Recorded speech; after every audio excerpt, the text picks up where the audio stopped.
The history of the world is always the history of weak people fighting strong people, of weak people who has a correct case fighting strong people who use their strength to exploit the weak.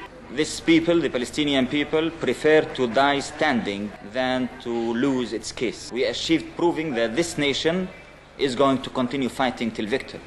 We achieved that our people could never be defeated. We achieved teaching every single person in this world that we are a small, brave nation who are going to fight to the last drop of blood to put justice for ourselves after the world failed in giving it to us. This is what we achieved. It does seem that the war, the civil war, has been quite fruitless. It's not a civil war. It's a people defending themselves against a fascist government. It's not a civil war. Well, the conflict...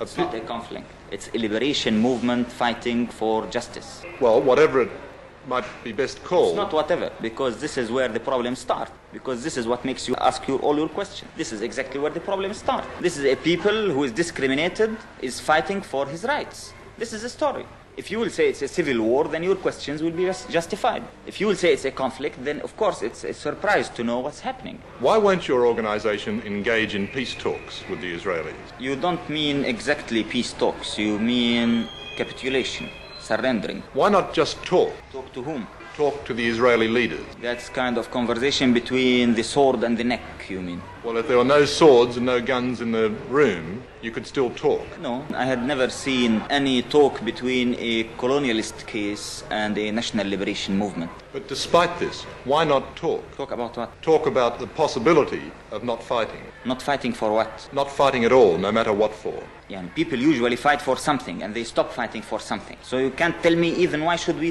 speak about what? Talk about stop fighting, why?